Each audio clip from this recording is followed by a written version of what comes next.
Hello and welcome to Please Don't Send Me into Outer Space, the podcast intent on exploring all that science fiction and fantasy has to offer, one random movie at a time. My name is Joel Torres. My name is Aaron Cornelius.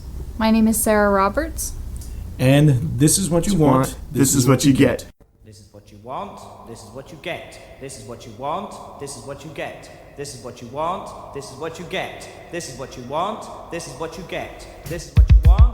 This is what you get. This is what you want. This is what you get.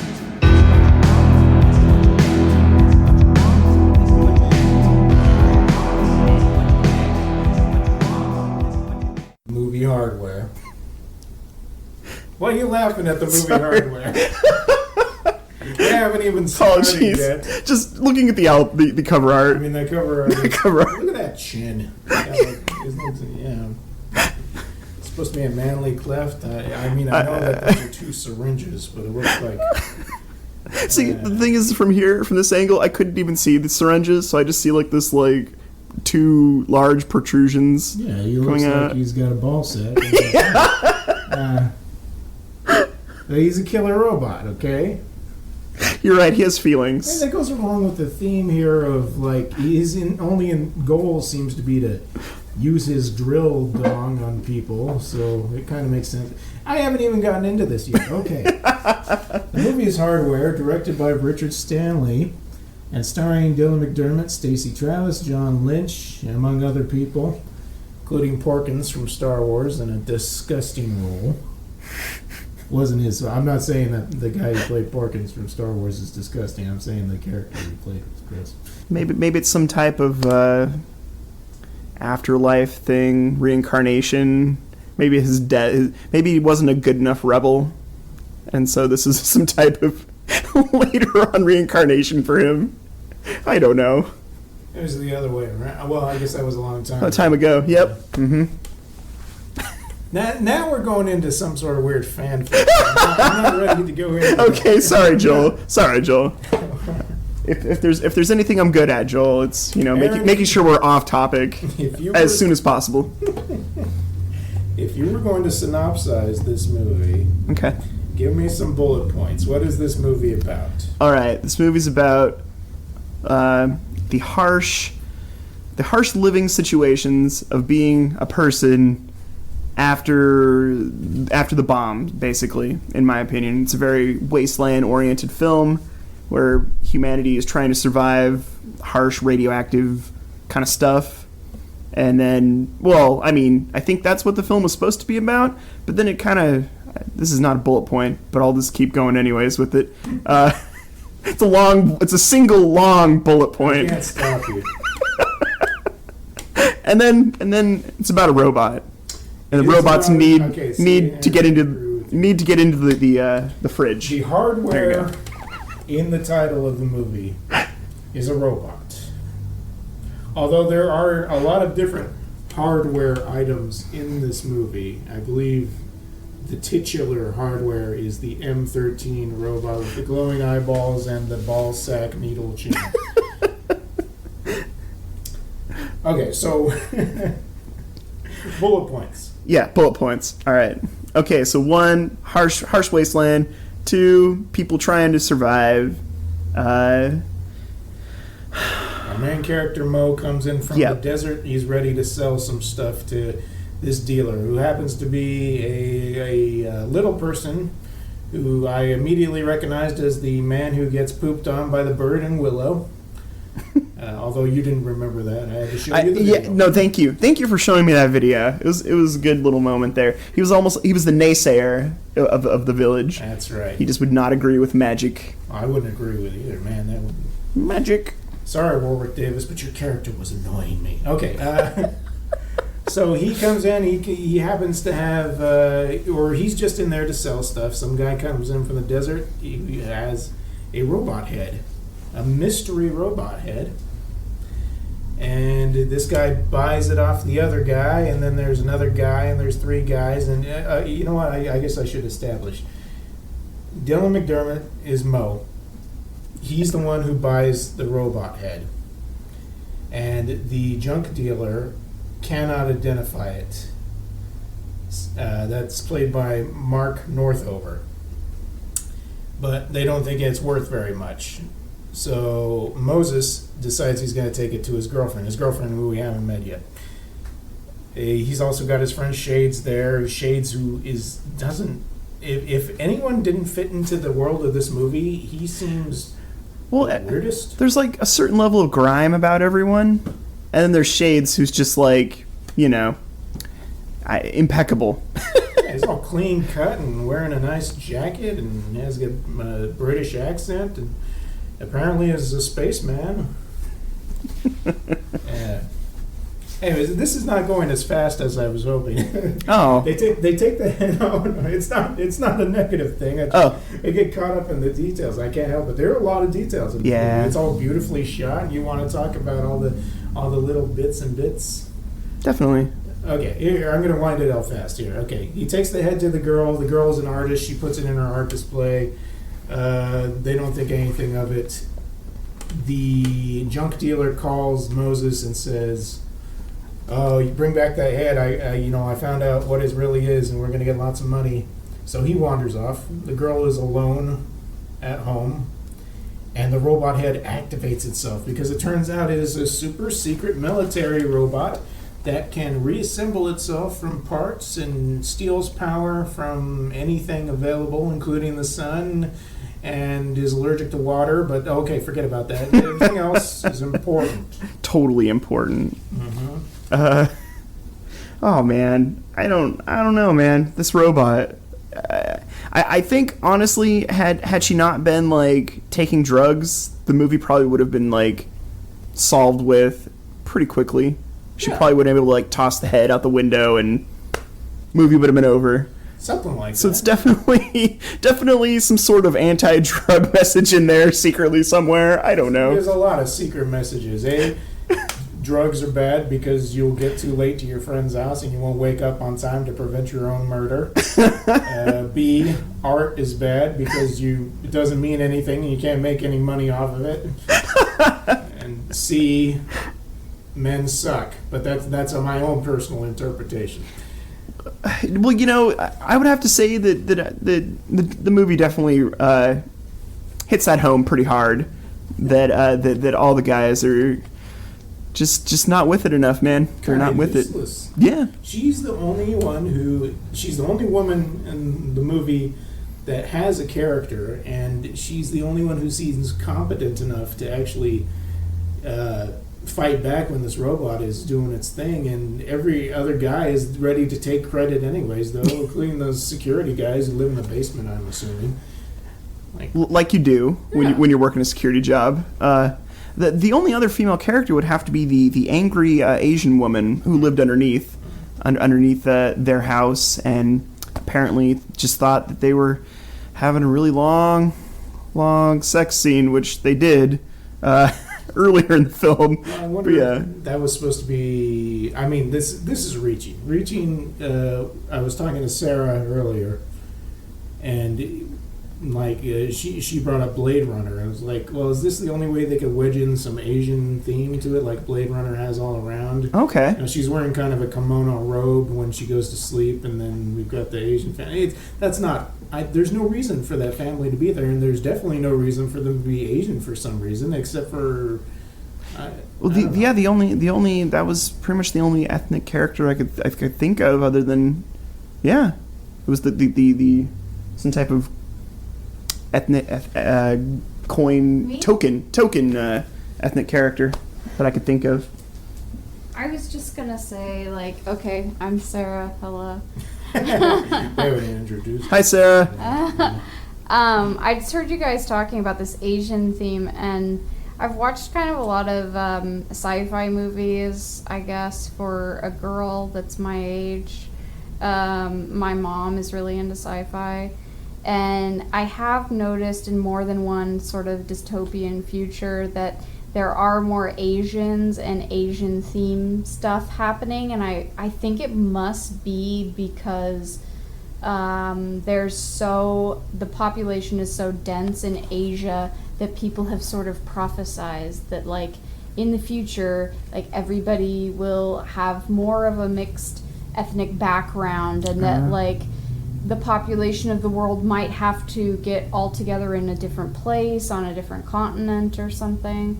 But I think when I was a teenager, like the cover of Time magazine or something had this face, and it was like the picture of the future, and it was a picture of like a mixed race person that was like kind of Asian looking.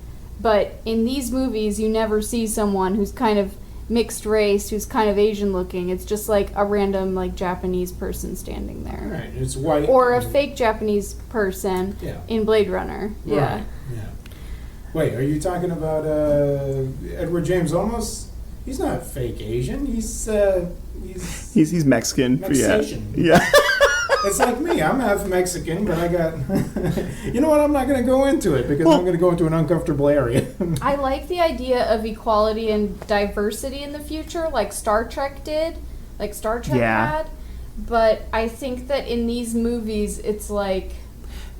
It was forced. It was a very forced kind of thing, you know? Yeah, and the 80s had that thing of, like, I'm turning Japanese and, like, all the like, weird stuff that they used. Yeah, so in this particular movie... It's a gimmick.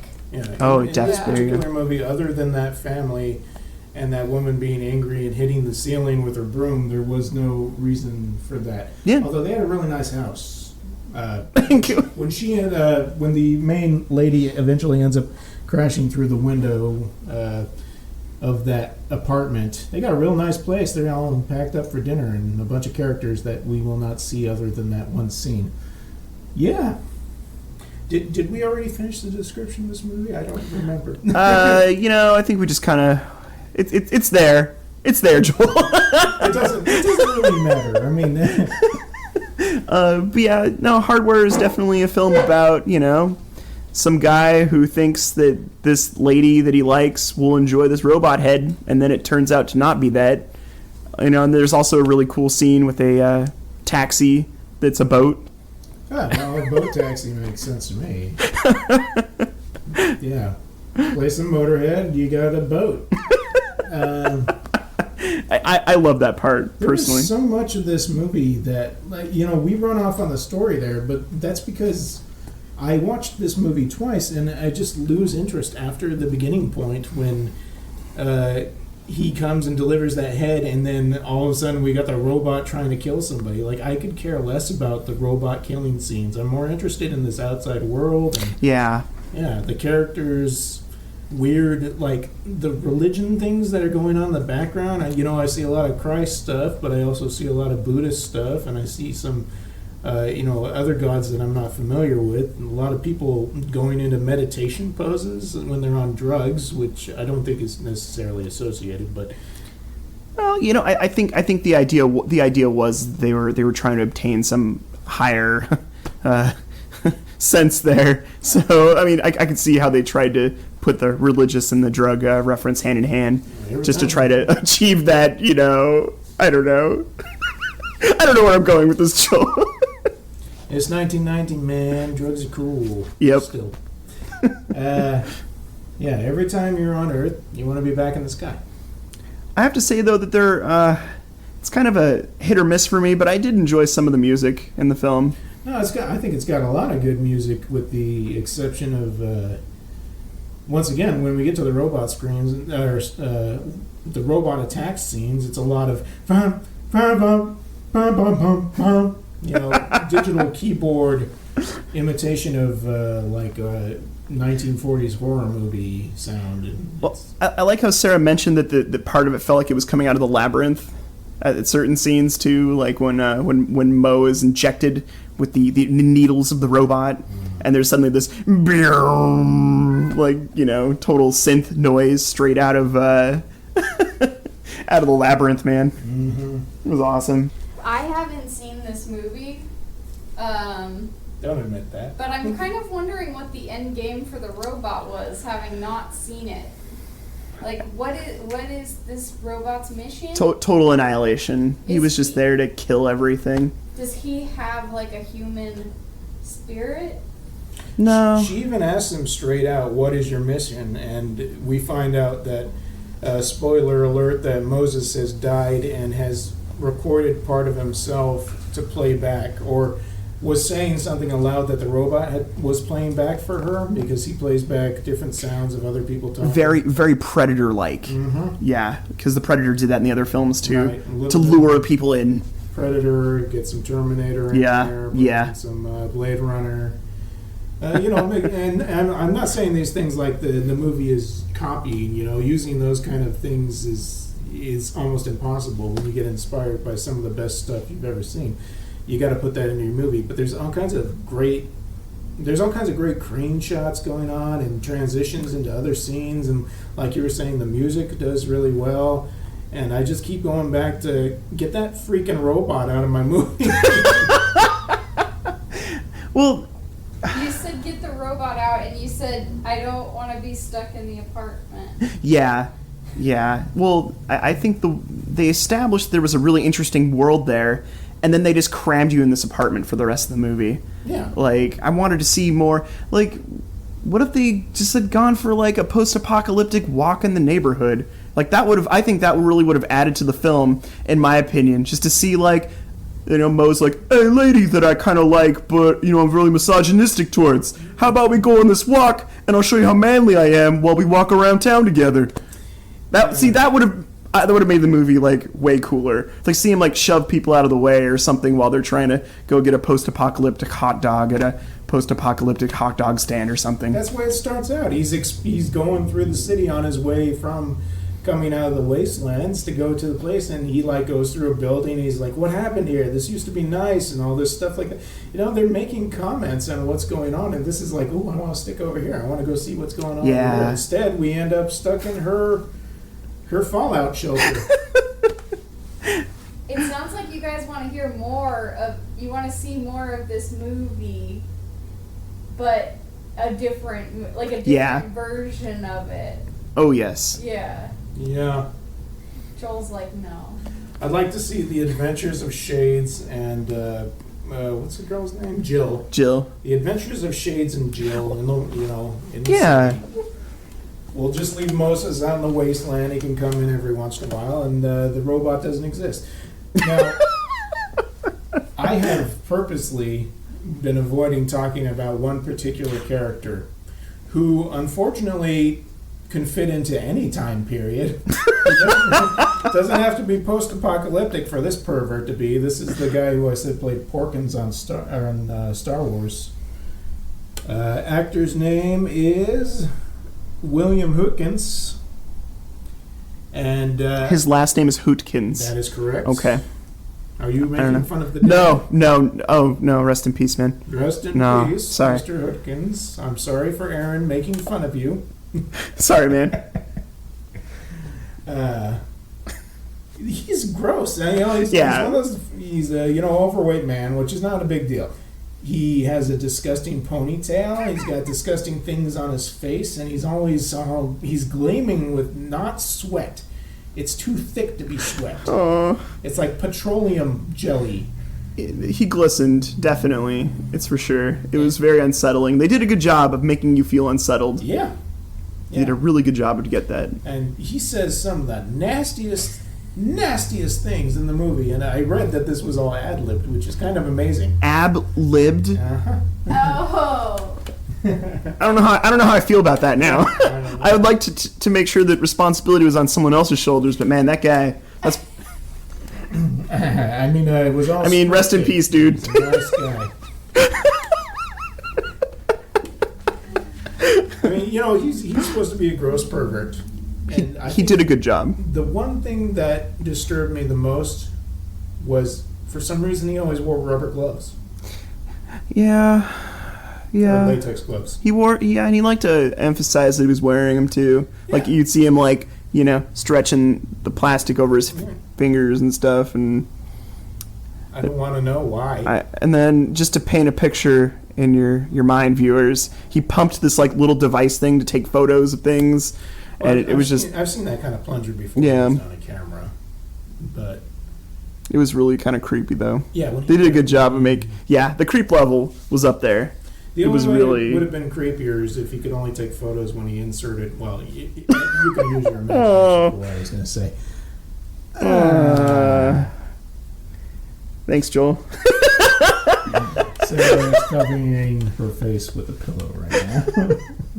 I think she's disgusted or laughing or both. Okay, Both. let's talk about science fiction. Okay. And us. Cool. We're both nerds, obviously. Yeah. Well, all three of us, I'd say, Mhm. for sure. All three of us are nerds. We're all three of us are comic book nerds. We're all three movie nerds. I have worked in the video game industry before, so I'm hip on some of that sci-fi. I'm also a huge cinephile, although I hate that word. So I watch a lot of movies. Cool. And you? Yeah, I work at the comic book shop in town, so I read a couple comic books here and there, but I also enjoy a good movie or two. So yeah. You were raised on this stuff. Yeah, second generation nerd for sure. Yeah. Definitely. My mother hated sci-fi movies, so I didn't watch Star Wars until I was like 16. So I didn't really have that much of an exposure, other than Flight of the Navigator for some reason, which I can't watch again because I'm afraid of what I'm going to remember. See you later, alligator. That. I don't know what you're talking about. Oh, okay, that's fine. I don't. Really? Is that a reference to the movie? Yeah, man. No. I don't remember. Okay, that's fine. That's fine. You should sit down and watch it again, though. It's actually pretty fun. And Sarah was also raised on some of this stuff.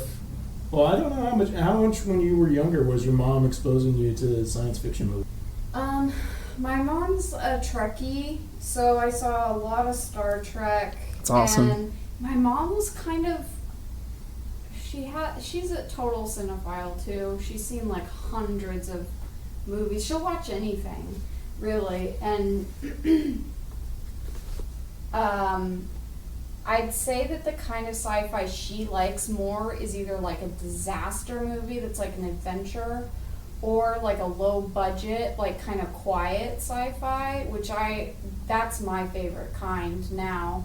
I mean, aside from just every once in a while going to see a big, huge movie with big explosions or big aliens or something. You like the Avengers.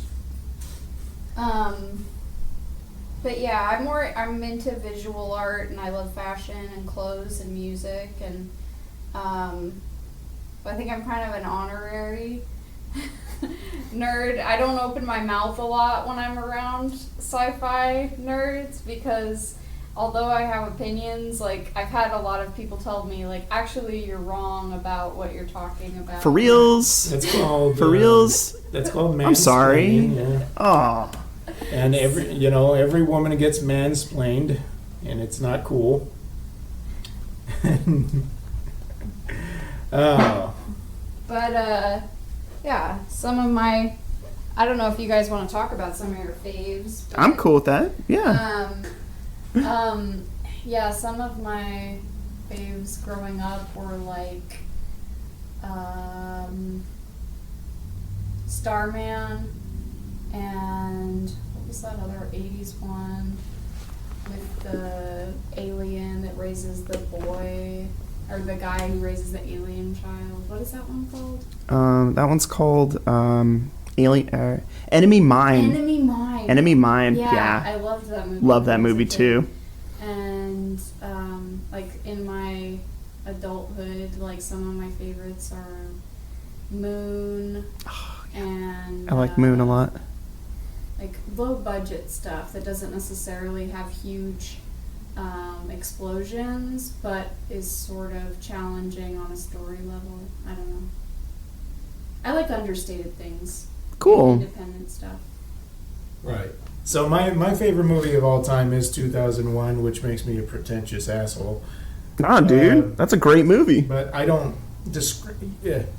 I've gone from a movie novice who only saw the things that were super popular in the theater to somebody who only wanted to see indie and low budget stuff that was critically acclaimed, to somebody who only wanted to see artistic movies, working my way through the Criterion Collection, to somebody who appreciates things that are original, which means I'm open to anything right now. Like, if you want to make a movie that's going to impress me, it has to do something impressive. It can't be generic pep that's just reiterated from something that was made 10 years ago. It can't be a Star Wars clone, a Matrix clone, a Star Trek clone, a Terminator clone, although this movie is kind of a Terminator clone. Can't be a remake of Cat People with less sex in it, more sex if anything. No, that's not that. Cut that from the record. Don't sell me a remake of something that I watched when I was a child. Don't sell me a remake of Total Recall and make it lame. Or RoboCop and make it lame. Yeah. And the problem isn't that it was lame. It's just not interesting. It's generic.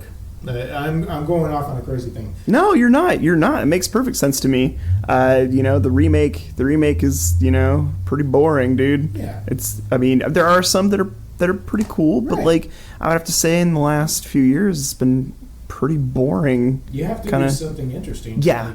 And that Total Recall one, man, I didn't even see that Total Recall one, but that trailer alone was just kind of like, where's the interesting part? Where's the part that really draws me in? Right. It's almost as if the remake is just kind of like trying to feed off of people who haven't seen the originals. That's really what it feels like, in my opinion. It's like some weird thing. I don't know. Trying to take Total Recall and make it into Minority Report. Yeah. Which we already have both. We don't need an amalgamation of the two. So what are your favorites? Favorites. I don't know.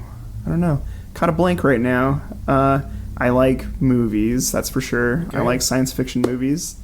You discriminate even less than me. You seem to like... I can like some pretty trashy ones, definitely. I don't know. I would say that as long as there's something in there stylistically that I can enjoy, I'll probably enjoy most movies, to be honest with you. Right. I think it's kind of hard too, because I was listening to what both of you guys were saying about your, taste or whatever in movies, and I spend a lot of time with Joel, and I know what kind of movies. She's my stalker. I know what kind of movies he likes and doesn't like, although sometimes I'm surprised.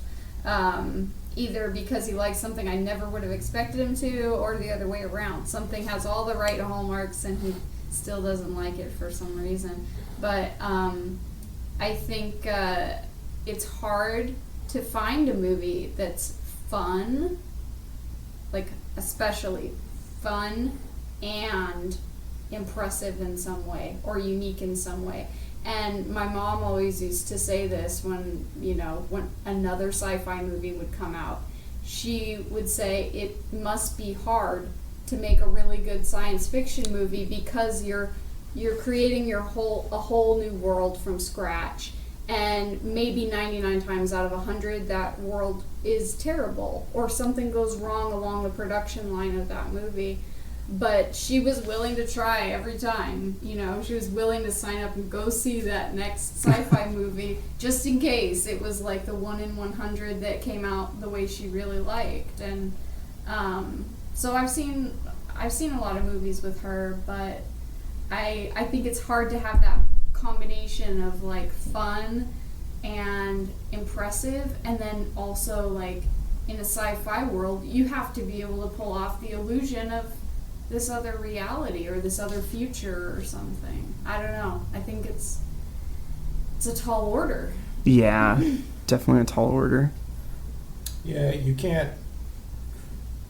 I don't know what the line is with, like, having your science fiction grounded in some way. Like, Hardware was very grounded with the exception of a killer robot, which, for all I know, we got killer robots.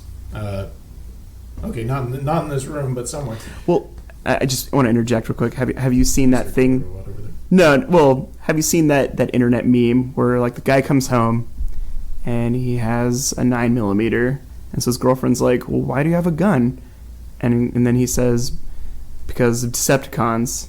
And so she laughs, he laughs, the toaster laughs, he shoots the toaster. That's what that reminded me of when you mentioned killer robots being in the I've never house. seen that before. No. It's pretty good. I'm really suspicious of the toaster. I don't like that toaster anyways. It's not big enough. Well, typically a killer robot would be something that I would find very interesting. Maybe it'll look really cool looking, or be like, maybe it would have some type of aesthetic that'd make it, like this is a hard, cold killer machine, so like cool punching arms, or like maybe it has a flamethrower like nose, or like something that'd be kind of really appealing. But they talk up this robot a lot. When they're, like, analyzing when the junk trader is analyzing the blueprints for it. He's talking about it's got more limbs than a spider, and it's got a chainsaw, and it's got a buzzsaw, and it's got a other kind of saw, and it's got grasping arms and pinching arms and grating arms for Parmesan cheese. But it's just a mess that I think it just looks so bad that they didn't want to do everything in a bunch of shots. So it's all a bunch of close-ups of his limbs doing different things, and then we go back to that face with its walrus tusks for teeth. Well, I think it's supposed to be implied that the robot takes whatever it can find around it, and it makes a body out of it. In the film, we see like several of these like tendril-like wires like zipping across the room and grabbing pieces of this and that. So maybe this is just like killer apartment bot. This is the best that he can come up with his surroundings, which apparently was pretty shitty for the most part. So I don't know. I thought that was pretty cool though. The scene with the wires though. I thought that was. I talked about that before. There's nothing creepier to me than a bunch of tendril wires just reaching out for something, whether it's a person or in that case an outlet. To get the power. It's disturbing because that's not natural. Yeah. That robot was made out of trash, therefore it looked like trash is your reasoning. Okay, I can, that's fine. I mean, the movie was interesting. It doesn't matter what that robot looked like. Yeah. The movie can't take away from the visuals and from the styles and from me wanting to punch Dylan McDermott's character in the face, and everything else was cool. Oh man, that guy. So what do you think? Do you think that this should be in the canon of like every sci-fi lover should see this movie? I'd like to say that you should experience it because there are some elements that I think are really fun and interesting. I think you should go in with a warning of some of the some of the shadier parts of it, but otherwise, I think as long as you're well informed of what you're getting into, then I think you would have a great time with it. It's not a movie for children. Basically. Oh yes. Oh yeah. Immature adults who make fart noises like me. If I had been a kid and went to see this movie, I would have been scared out of my mind and like traumatized by men.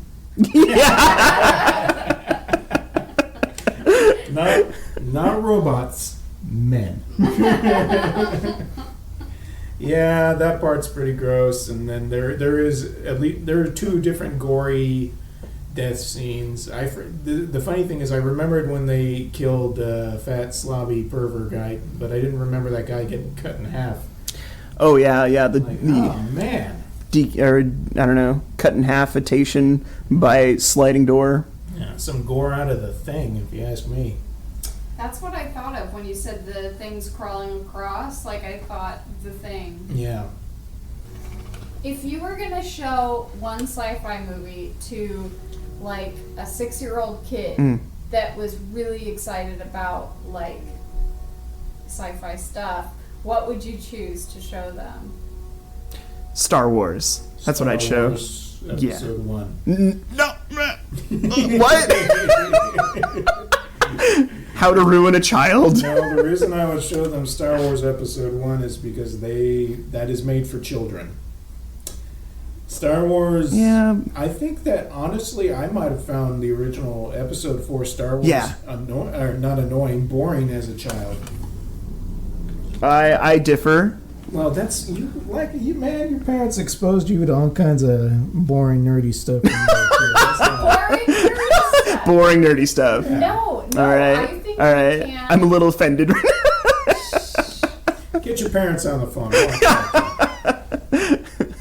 I did watch a lot of Doctor Who. I had a lot of it on tape. I had a lot of Robotech on tape, and I would watch that pretty much all the time. Yeah, Doctor Who by itself. I mean, In comparison, it was paced pretty horribly back then. I watched it anyways, though. I loved every episode. Every episode I saw was pretty much awesome. But yeah, the pacing's pretty bad. I'd show them any Star Wars. It wouldn't have to be episode 1. Do you like episode 1? No. But you would show it to a kid. Yes. Children should be allowed to enjoy whatever they want to enjoy. Oh, okay. Okay. Things that are aimed for them. I mean, that's not... Just because I dislike Star Wars Episode 1 doesn't mean that anyone who likes it has terrible taste. No, that's not true. They do have terrible taste. But, no, that's not true either. I mean, George Lucas said that it was a movie for children. He intended them for children. I mean, Yeah, that's the specifically- prequels. And he, a 6-year-old could pretend to be Anakin Skywalker or Jar Jar Binks if they're weird. And, Yeah, the scene at the end where he's like flying away from the ship after he blew it up, and he's just like, yeah. So wizard! Yeah. True. It's very true. I just felt really bad for Anakin, like, in that world. I remember thinking, like, God, this poor kid. It's like hard times. Hard I times. mean, you're basically a slave and you're building stuff and you gotta race for your life, race for your freedom.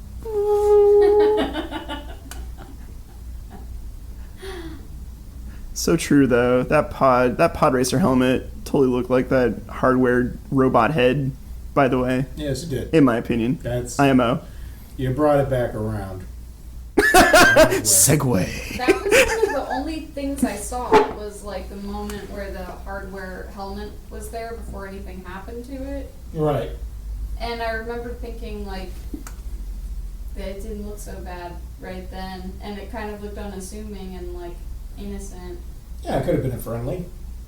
That's because you didn't see it when it pulled those buck teeth forward to make it look menacing to, I don't know, children. Yeah. In a lot of ways, I don't want to compare any. Well, okay, I do. I will. A lot of this film felt almost Corman-esque in a lot of ways. No, yeah, I can see that. Although there was, Like maybe like somehow I don't know the dude who directed this like called Corman up and was like, hey, how can I make something like you made? I don't know. In my opinion, I'm not familiar enough with Corman's work to be able to say what I would say was Corman-esque or not.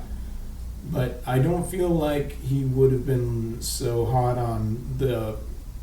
It had a lot, like I was talking about, it seemed like a lot of the camera angles and close-ups and arty transitions were not something he would have been crazy that's about. true. That's true. I mean, it does have a topless woman in it, so I guess that would be okay, right? Yeah, that'd be approval from Corman, I'm sure. But he would have wanted like 3 more. No, I meant to really say No, it's true though. It's know. true. And I'll probably end up watching another Corman movie at some point. So I feel like we could talk about this movie for, I feel like we barely scratched the surface, and this is probably going to end up being a common theme with this kind of stuff. Science fiction is just rich, unless it's done badly, but even then it's fun. Yeah, I have to agree with you. There's so much more stuff that we didn't talk about, like the whole fact that the movie's, I won't go into too many detail, but just, it's based around Christmas time.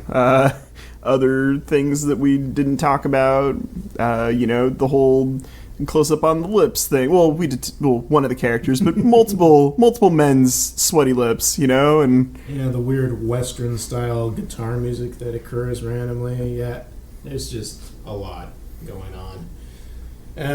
But I want to talk about how we select our movies.